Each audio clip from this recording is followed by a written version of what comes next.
नमस्कार।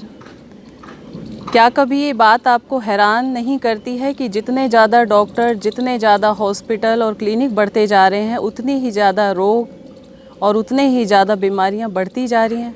जबकि होना ये चाहिए था कि जैसे जैसे हॉस्पिटल बढ़ते हैं, हमारे डॉक्टर बढ़ते हैं, नर्सेज बढ़ते हैं, तो हमारे रोग भी कम होने चाहिए थे, बीमारियां कम होनी चाहिए थी। लेकिन ये तो लगातार बढ़ती जा रहे हैं। इतनी बड़ी फ़ौज डॉक्टरों की और इतने बड़े बड़े हॉस्पिटल 5 स्टार हमारे पास हैं, लेकिन एक भी रोग को कंट्रोल किया गया है, क्योर नहीं किया गया। वो कहते हैं we can control not cure. Cure word उनकी डिक्शनरी में ही नहीं है।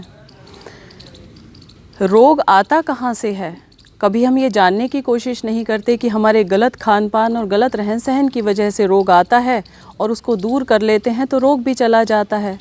जब रोग इतना ज़्यादा बढ़ जाता है दवाइयाँ खाते खाते, तो फिर डॉक्टर ऑपरेशन बता देते हैं कि ऑपरेशन करवा लीजिए। ऑपरेशन करवाना वही काम है कि आपके शरीर में कोई अंग सड़ गया है, उसको हमने बाहर निकाल दिया, रिमूव कर दिया। लेकिन वो सड़ा किस वजह से, उस रीज़न को कभी हम दूर करने की कोशिश नहीं करते कि आया किस लिए था रोग। आया था हमारी गलत खान पान, रहन सहन, गलत विचारों के कारण। हम जब गलत खाते हैं तो हमारी बॉडी में केमिकल्स पैदा हो जाते हैं, हमारी बॉडी के भीतर एसिड बनना शुरू हो जाता है। और जब हम गलत सोचते हैं तो हमारे विचार भी हमारे भीतर केमिकल बनाना शुरू कर देते हैं। और जब हम इन दोनों कारणों को ठीक कर लेते हैं तो हमारा रोग भी चला जाता है।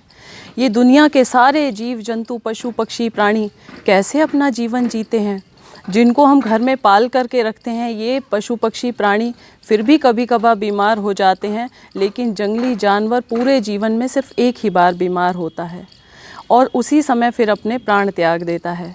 इन्हें हम पका करके खिलाते हैं, गलत खिलाते हैं, इस वजह से ये जंगली जानवर बीमार होते हैं। और बीमार होने के बाद इनका पहला काम होता है भोजन त्याग देना। हर तरह का भोजन त्याग देते हैं और ये उपवास करते हैं। इनको प्रकृति के सारे नियमों का ज्ञान है कि बीमार होने के बाद हमें प्रकृति के पास जाना है, प्रकृति के साथ चलना है। और 1-2 दिन उपवास करने के बाद ये पूरी तरह से ठीक हो जाते हैं। कुत्ता घास खाना शुरू कर देता है, बिल्ली घास चबाना शुरू कर देती है, इनको वॉमिट होती है, सारा गंद निकल जाता है। फास्टिंग करते हैं 1-2 दिन और अपने आप स्वस्थ हो जाते हैं।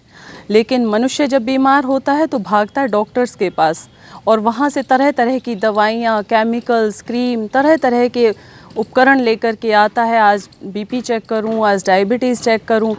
कितने ज़्यादा मशीन, कितने ज़्यादा उपकरण, कितने ज़्यादा डॉक्टर, लेकिन एक भी रोग ठीक नहीं कर पाए। क्योंकि प्रकृति से बढ़कर के कोई डॉक्टर नहीं है। मिट्टी, पानी, धूप, हवा, सब रोगों की एक दवा। ये 5 तत्वों से हमारा शरीर बना हुआ है। अगर ये कपड़ा मैंने पहना है तो इसकी रिपेयर कपड़े से होगी, लोहे का रिपेयर लोहे से होगा, लकड़ी का रिपेयर लकड़ी से होगा। इसलिए ये जानने की कोशिश कीजिए कि हमारा शरीर किससे बना हुआ है। हमारा शरीर 5 महाभूतों से बना हुआ है, मिट्टी, पानी, धूप, हवा और आकाश। इसलिए जब भी आप बीमार हो जाते हैं तो इन 5 तत्वों का भरपूर प्रयोग कीजिए। खूब धूप स्नान कीजिए, सुबह उठ कर के प्राणायाम कीजिए, मिट्टी का प्रयोग कीजिए, पानी का उपयोग कीजिए। क्योंकि फ़र्स्ट प्रायोरिटी, फ़र्स्ट रिक्वायरमेंट हमारी बॉडी को इन्हीं 5 तत्वों की है, ना कि दवाइयों की, केमिकल की और डॉक्टर्स की। इसलिए आइए अपना भोजन सुधार करें और प्रकृति के साथ जुड़ें। सारे रोगों को दूर अगर हम करना चाहते हैं तो हमें प्रकृति के साथ जुड़ना होगा। प्राकृतिक चिकित्सा को जीवन का एक अंग बनाना होगा। इसलिए आइए 1 हफ्ते का प्राकृतिक चिकित्सा का उपचार या जीवन जीने की कला हम सीखें और आजीवन सारे रोगों को दूर भगाएं। धन्यवाद।